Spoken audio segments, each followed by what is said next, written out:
Lorsque j'ai salué, ils sont venus à moins de rien, ils nous ont encerclés avec des armes au poing, le doigt à la gâchette, à la détente, et comme ça, ils se sont mis à nous palper, ils se sont rendus compte que nous n'étions pas des gens du front salafistes, les rebelles qui les amènent là-bas.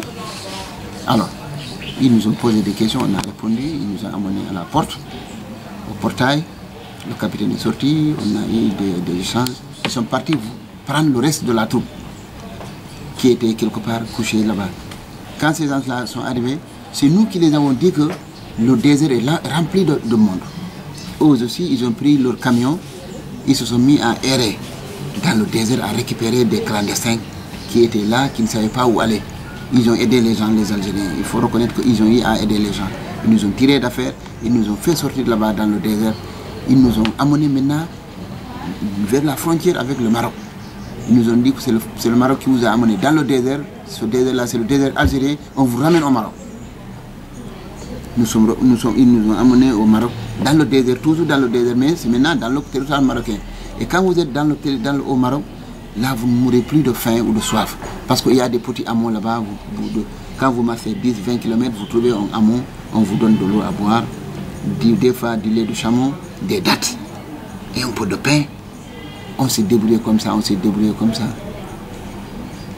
Jusqu'au moment où j'ai rencontré, moi, personnellement, des Maliens. Les Maliens, là, ils nous ont dit, nous sommes des rescapés, on s'est échappés. Parce que quand on nous a largués, nous, on était revenus, on a rebroussé le chemin. Mais les Marocains sont en train de reprendre les gens et de les larguer de nouveau dans le désert. J'ai dit, moi, si on me largue une deuxième fois, c'est pour mourir. Parce que maintenant, je suis fatigué, je ne peux plus tenir. Je n'ai plus de chaussures, mes pieds sont enflés, les mains sont enflées avec le balancement de bras. Et je ne peux plus tenir. Maintenant, ce que nous allons faire, c'est d'entrer en contact avec le gouvernement sénégalais. Peut-être qu'ils vont nous tirer d'affaire, ils vont nous soutenir, on va rentrer. Si on ne peut pas aller en Espagne, autant rentrer au Sénégal. Alors, les amis m'ont dit, mais Amidou, comment on va faire pour partir? Je les ai dit, mais non, on n'a qu'à parler à la presse.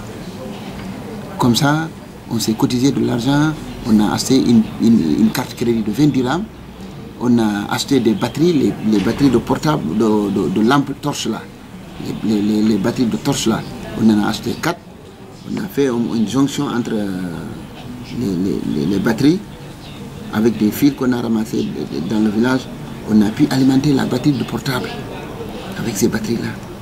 On a alimenté le portable, moi j'avais un portable, j'ai eu 3 barres. Et ça, avec ça, j'ai appelé un ami qui était à Rabat.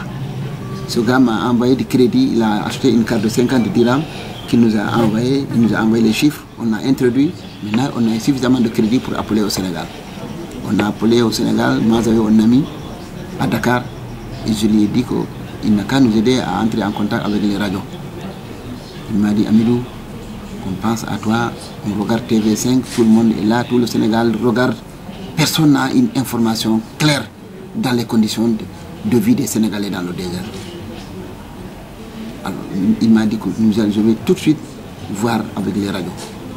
C'est comme ça qu'il a contacté la RTS.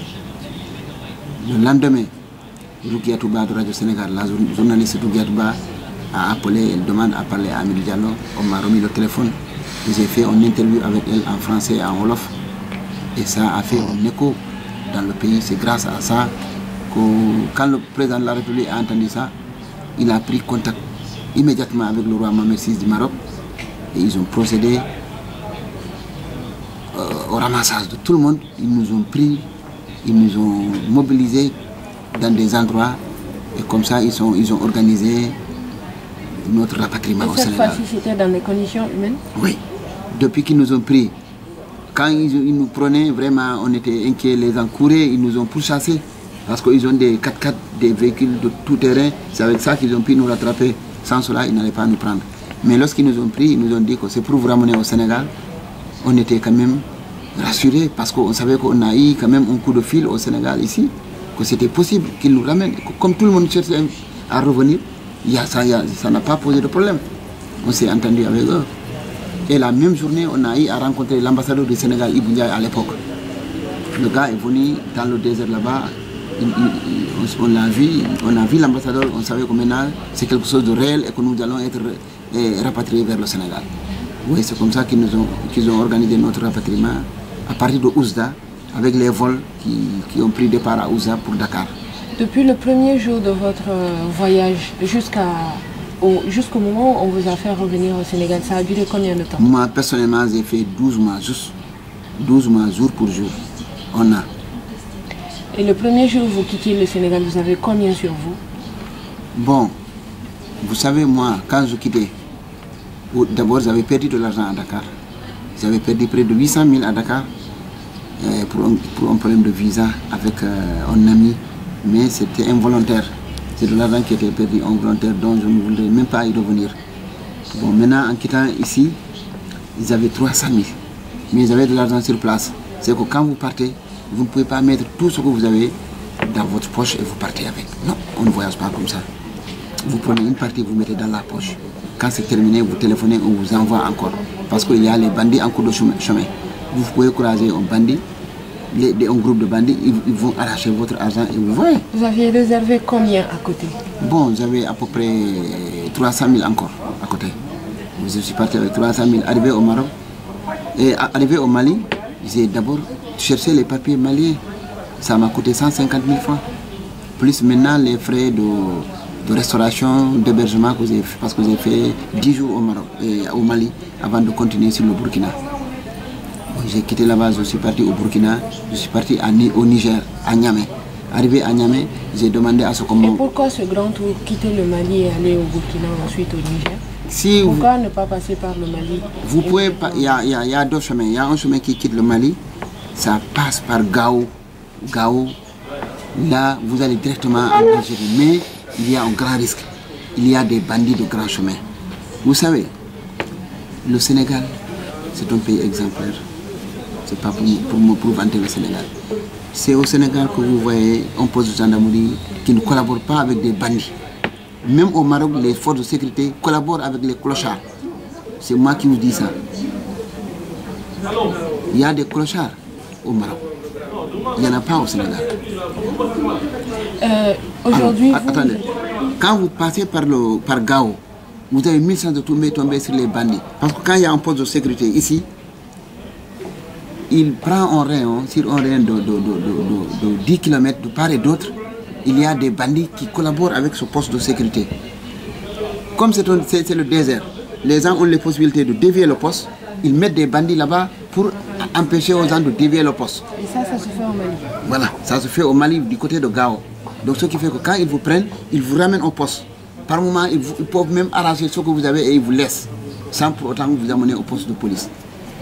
C'est pourquoi, maintenant, pour éviter ces bandits-là, moi j'ai préféré... Vous avez eu des preuves de cela? J'ai des copains qui ont été agressés là-bas.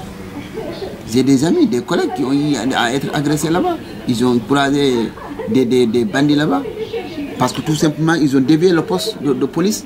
Le village où il y a le poste, vous avez les possibilités de le dévier parce que ce n'est pas comme au Sénégal ou au Maroc où on ne peut pas ne pas passer par le goudron. Parce que le désert, la nature ne permet pas aux gens de faire des déviations. Par contre, si c'est le Maroc ou l'Algérie, si vous savez qu'il y a un village ici, vous pouvez le dévier. Parce que vous n'avez pas besoin d'avoir le goudron pour passer. C'est le désert. Mais aujourd'hui que vous vous en êtes très bien tiré, qu'est-ce que vous faites comme travail? Actuellement, je ne travaille pas. Quand je suis venu, dès mon retour, j'ai eu... Vous êtes revenu en quelle année? En 2005, en septembre 2005. J'ai eu un contrat de 36 mois, soit 3 ans, dans une ONG, appelée Hop 87, comme gardien wagomestre. Maintenant, depuis le 31 décembre 2008, le contrat est terminé. Bon, je n'ai plus retrouvé du travail. Et comment faites-vous pour subvenir à vos besoins? C'est très difficile, c'est excessivement difficile. Vous avez une famille? Oui, j'ai une femme et 5 enfants. Ouais, nous vivons dans le village de mon petit. Il y a ma femme qui a un petit restaurant, une petite table où elle vend du café, du sandwich et tout ça là. C'est elle qui nous soutient actuellement. Mais pour moi, personnellement, je n'ai rien. Quel conseil avez-vous à donner à ceux qui veulent immigrer vers l'Europe? Moi, je leur demande, je ne peux pas leur dire de ne pas partir. Mais il ne faut pas partir pour partir. si vous devez partir, Boubacar, il y a pas de dossier là. On doit enregistrer le bruit. Bruit on a araga.